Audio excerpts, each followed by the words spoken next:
Welcome to Tech and Heart. Today we're diving into the idea of emotional intelligence in the AI era. It's fascinating how technology mimics human cognition, but totally misses that raw human touch, you know?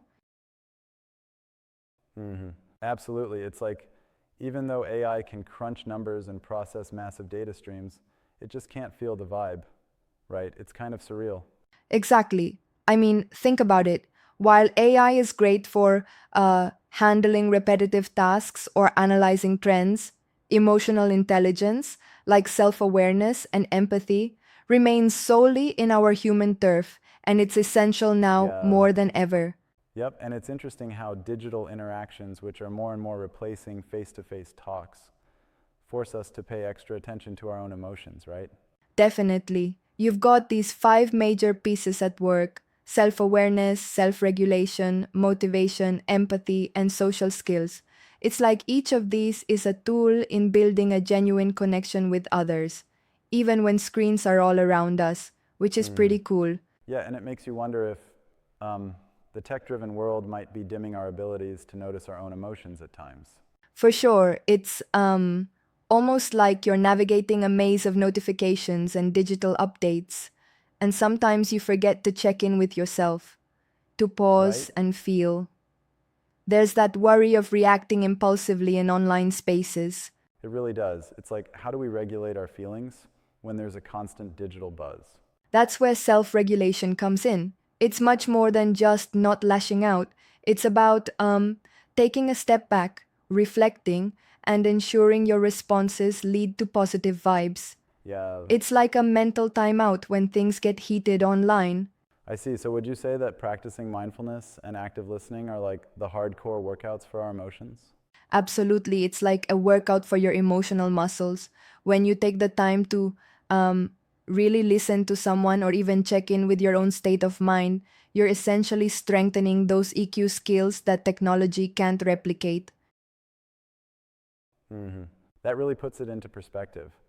But how do you see these skills playing out when tech is so deeply embedded in our daily interactions?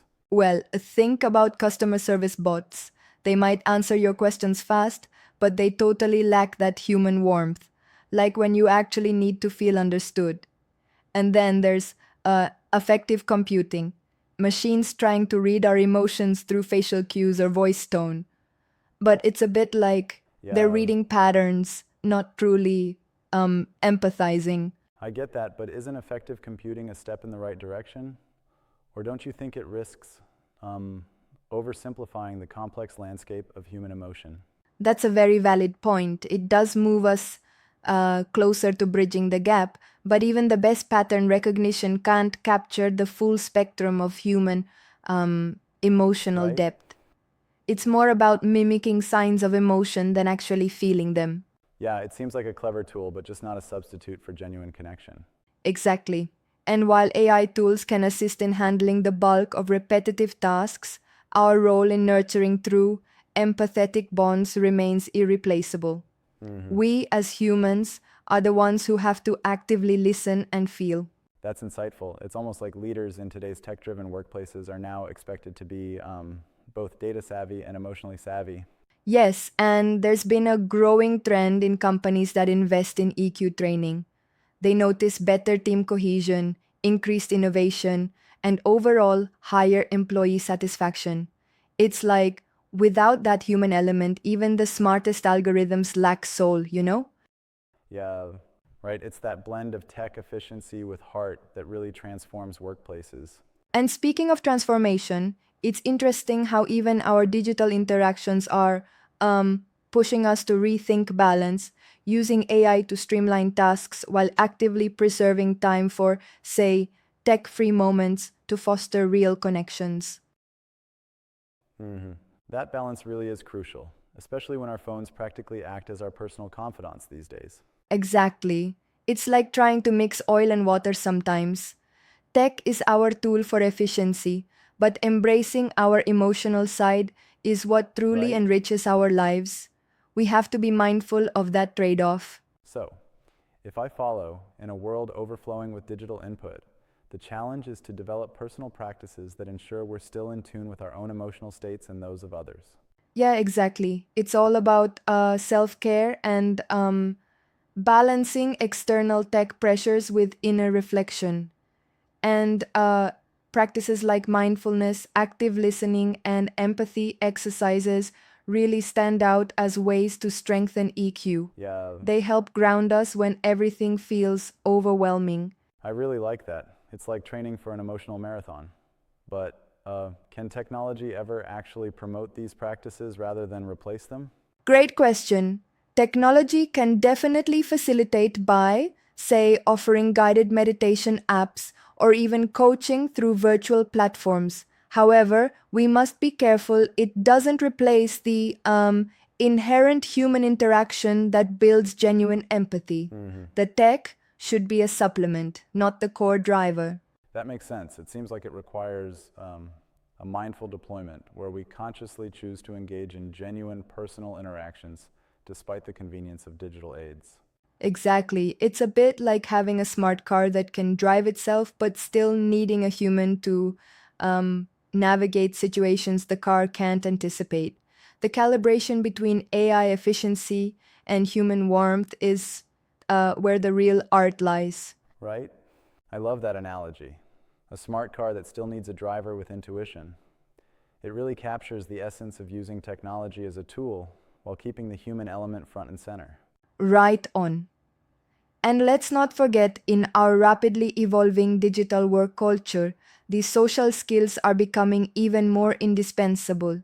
They're the very traits that bolster team collaboration and Yeah, effective leadership.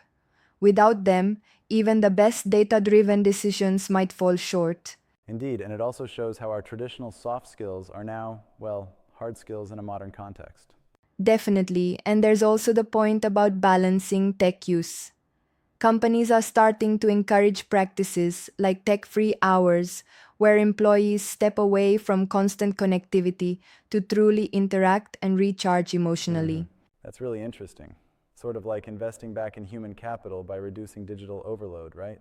Exactly, it's about recalibrating priorities. As much as our AI systems can handle data, they can't replace the uh, meaningful touch of a human interaction, especially in stressful moments or creative brainstorming Right? sessions. However, I sometimes wonder if by emphasizing EQ too much, we might overlook the benefits of tech driven efficiency in certain scenarios. What are your thoughts on that balance? That's a fair point, and I'd say it's all about integration. While we need to harness the power of AI for efficiency, the responsibility for emotional insight always stays with us. Technology isn't here to replace our empathy, it's here to intelligently support it. It's a complementary dynamic. Yeah, I appreciate that perspective. It's not a zero sum game, but more of a collaborative effort between man and machine. Exactly. Investing in our personal growth through EQ practices like active listening and mindfulness while leveraging technology thoughtfully creates a balanced approach that benefits both our personal lives and our professional endeavors. hmm That really brings it all together.